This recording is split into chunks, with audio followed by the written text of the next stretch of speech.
प्रतियोगी परीक्षा की तैयारी करने वाले सभी अभ्यर्थियों और Om Shiv study and counselling centre के चैनल से जुड़े हुए सभी अभ्यर्थी, करंट अफेयर्स टुडे में आज हम चर्चा करेंगे माननीय प्रधानमंत्री जी की अभी न्यूजीलैंड की यात्रा हुई थी। न्यूजीलैंड की यात्रा के दौरान माननीय प्रधानमंत्री जी के द्वारा वहाँ पर कौन कौन से एग्रीमेंट्स किए गए हैं जो हमारे व्यापारिक समझौते के लिए थे, यह एक इम्पॉर्टेंट पॉइंट है। वहाँ की जोग्राफ़ी कैसी है, वहाँ की हमारे पॉलिटिकल स्थितियाँ क्या है, वहाँ के प्राइम मिनिस्टर्स कौन हैं, वहाँ की राजधानी क्या है, वहाँ की करेंसी क्या है, इन तमाम सारे प्रश्नों का उत्तर एक अपने शॉर्ट नोट्स में तैयार करके लिखिए, रखिए और उसको रिवाइज़ करिए। जब कभी आप किसी परीक्षा के लिए अपीयर होने जाएंगे तो इन शॉर्ट नोट्स को रिवाइज़ करेंगे तो उससे आपको परीक्षा के दौरान अपने प्रश्नों का सही उत्तर हल करने में सहूलियत होगी। जैसा मैंने पहले भी आपसे कहा था कि मेरा उद्देश्य आपको इस तरीके से गाइड करना है कि आप इन बिंदुओं पर अपना एक संक्षिप्त नोट तैयार करें, जिससे आपको याद करने में, रिवाइज करने में और परीक्षा के दौरान रिकॉल करने में सहायता मिले।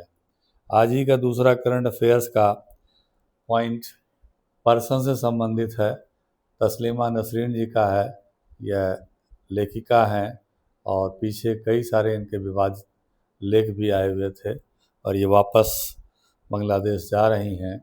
कृपया इनकी बायोग्राफी के बारे में और इनके द्वारा जो महत्वपूर्ण किताबें लिखी गई जिन पर तमाम सारी चर्चाएं पूर्व में रही है, उनके बारे में भी एक संक्षिप्त नोट तैयार कर लें जो आगामी परीक्षाओं में प्रश्न पूछे जाने पर आपके लिए सहज हो सकें। पर्सन्स में ही हम आज चर्चा करेंगे एस्ट्रोनॉट्स अनिल मेनन की, जो नासा के थ्रू 8 महीने के लिए इंटरनेशनल स्पेस स्टेशन मिशन पर जा रहे हैं। तो हमारा पॉइंट जो है नोट तैयार करने का ये है कि इंटरनेशनल स्पेस स्टेशन मिशन कहाँ पर है, कब से है, क्या वर्क कर रहा है, क्या उसके आउटकम्स हैं, क्या उसकी जो है थियरी है, कैसे वो काम कर रहा है और कहाँ से ये इस पर जा कर के किस तरीके के रिसर्च के वर्क किए जा रहे हैं। इन सारे बिंदुओं पर भी आप एक संक्षिप्त नोट बना करके और लिख करके रखेंगे तो आपको परीक्षा के दौरान सहजता से उत्तर देने में आसानी हो सकेगी।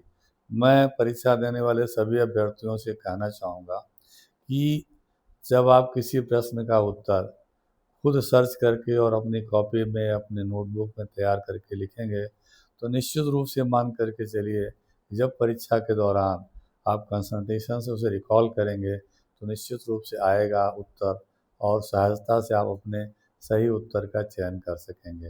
इसलिए मैं बार बार से आपसे कहता हूँ, इन बिंदुओं पर आप तैयारी करके अपने नोट्स बना करके रखिए और रिवीजन के लिए वो आपके काम आएंगे। आज के लिए धन्यवाद। आगे करंट अफेयर से जुड़े रहने के लिए देखते रहिए इस चैनल को। धन्यवाद।